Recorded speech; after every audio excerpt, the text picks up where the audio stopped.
Assalamualaikum warahmatullahi wabarakatuh. Alhamdulillahilladzi hadana lihada wa ma kunna linahtadiya laula an hadanallah. Asyhadu an la ilaha illallah wahdahu la syarikalah wa asyhadu anna Muhammadan abduhu wa rasuluh la nabiyya ba'dah. Sahabat beriman yang dirahmati Allah, syukur alhamdulillah kita masih bisa berjumpa lagi di channel ini. Besar harapan dan doa saya, semoga sahabat semua selalu diberikan kesehatan, dimurahkan rezekinya, dan dipanjangkan umurnya. Amin, Allahumma amin. Meninggal merupakan takdir yang sudah ditetapkan oleh Allah Subhanahu wa Ta'ala. Takdir ini tidak bisa berubah, maju atau mundur. Semua manusia yang hidup di muka bumi ini akan merasakan yang namanya meninggal, baik itu laki-laki, perempuan, orang dewasa, remaja, anak-anak, bahkan bayi.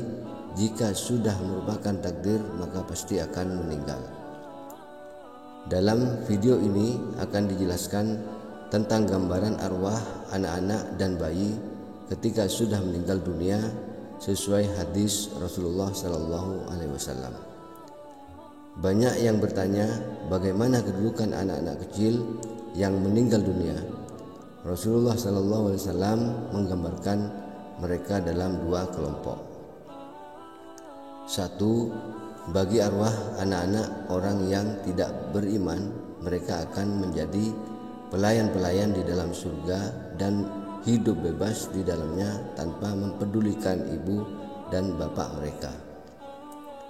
Dua, kelompok anak-anak orang yang soleh termasuk yang keguguran akan ditempatkan di dalam surga Allah di gunung yang indah. Di gunung itu terdapat pokok-pokok tuba dan anak-anak ini dijaga oleh Nabi Ibrahim alaihissalam dan Sarah alaihissalam.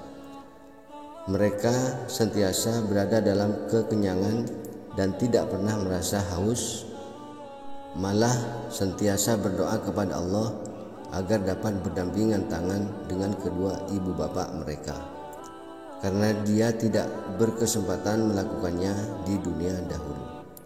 Hadis yang diriwayatkan oleh Ibnu Abi Ad-Dunya, di surga terdapat sepohon pokok, yaitu pohon tuba, yang semuanya dapat menikmati susunya, termasuk bayi-bayi yang meninggal dunia yang masih menyusu, dan pengasuh mereka ialah Nabi Ibrahim Khalilullah.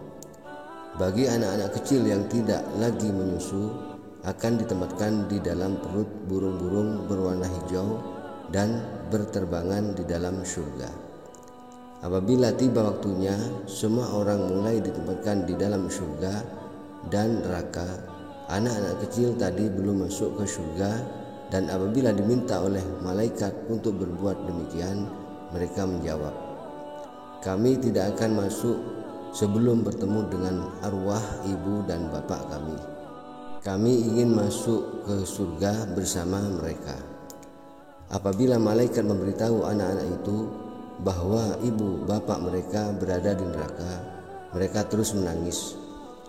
"Jika di dunia kami tidak sempat bersama-sama ibu dan bapak kami, kenapa di akhirat juga kami tidak boleh bersama mereka?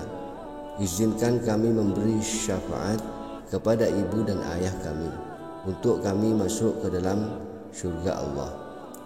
Mereka terus-terusan menangis sehingga turunnya rahmat Allah, dan kemudian memerintahkan malaikat supaya mengambil ibu bapak kepada anak-anak ini yang sedang berada di dalam neraka dengan syafaat yang diberikan olehnya, lalu dibawa masuk ibu bapak bersama-sama anak-anak mereka ke dalam surga.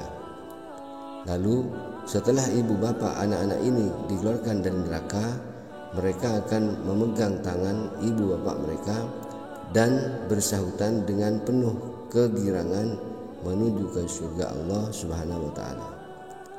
Semoga semua mereka yang pernah dan sedang melalui cobaan berat ini mendapat syafaat hasil sikap sabar ketika melaluinya di dunia. Dan bagi Anda yang anaknya sudah meninggal sejak masih kecil, jangan lupa untuk menghadiahkan kepada mereka surat Al-Fatihah ataupun surat Yasin.